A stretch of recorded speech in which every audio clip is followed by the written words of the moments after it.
Olá, meu nome é Vitória, eu sou aluna do Descomplica na pós-graduação de Saúde Mental, Psicopatologia e Atenção Psicossocial, e essa é a minha última avaliação do curso. Nela eu vou falar um pouquinho sobre o papel do psicólogo frente à psicopatologização e medicalização da vida pós-pandemia. E o objetivo desse trabalho é trazer à tona uma reflexão sobre o surgimento de uma nova questão de saúde pública, que é justamente esse fenômeno de psicopatologizar e medicalizar a vida. E o que isso quer dizer? O trabalho diagnóstico do psicológico, ele demanda um profissional especializado, demanda vários atendimentos, a aplicação de avaliações e testes psicológicos, toda uma análise da vida do sujeito, do seu contexto de vida, entre outras coisas.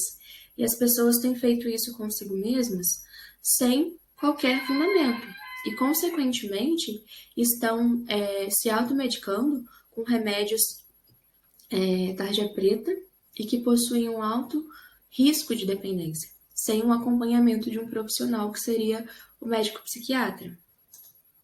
E essas duas coisas ficam muito evidentes quando a gente entra, por exemplo, na rede social e tem várias pessoas listando comportamentos e características que são do cotidiano como critérios diagnósticos para transtornos como TDAH, por exemplo.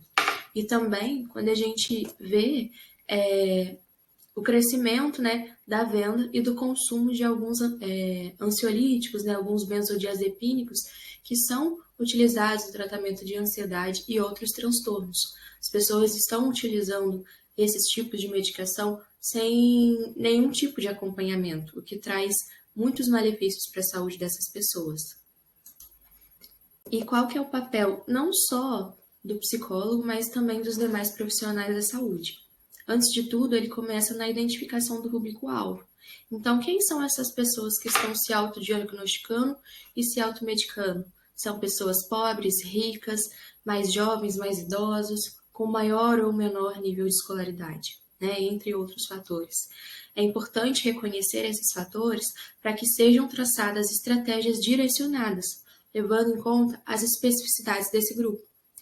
Porém, de maneira geral, existem algumas ações, algumas práticas que podem ser adotadas em todos os níveis de atenção da saúde. Na atenção primária, por exemplo, que é a atenção de referência para o usuário de saúde, que é uma ação que está em contato diretamente com a população. Podem ser adotadas campanhas de conscientização, ou seja, informar essa população sobre os riscos de se automedicar, sobre os riscos de dependência, ressaltar sempre a importância de um tratamento acompanhado por profissionais especializados, para que seja adequado e tenha-se o efeito esperado. E além disso, nas visitas domiciliares, por exemplo, que já são atividades rotineiras da equipe básica de saúde, procurar por sinais de que talvez aquela pessoa esteja com algum tipo de transtorno mental ou intenso sofrimento, para que seja feito o encaminhamento correto, a indicação do tratamento correto. Já na atenção secundária e terciária, a gente pode investir em ações de educação permanente em saúde, ou seja, capacitar as equipes para que elas saibam acolher, saibam lidar e saibam fazer o pós com aquele paciente que vai chegar, por exemplo, no CAPS ou na urgência e emergência do hospital com uma crise de abstinência por falta de medicamento. Então, para que ele tenha esse cuidado integral, do começo ao fim. E não podemos esquecer também do fortalecimento da fiscalização sobre a venda desses medicamentos. Esse é um elemento também muito importante para combater essa situação. Então, a gente pode concluir que adotando essas práticas, nós teremos benefícios de curto, médio e longo prazos para combater esse fenômeno que vem crescendo cada vez mais. Porque quanto mais cedo for aderido o tratamento correto e adequado para aquele transtorno, melhor vai ser o prognóstico desse paciente e menor vai ser o seu risco de dependência.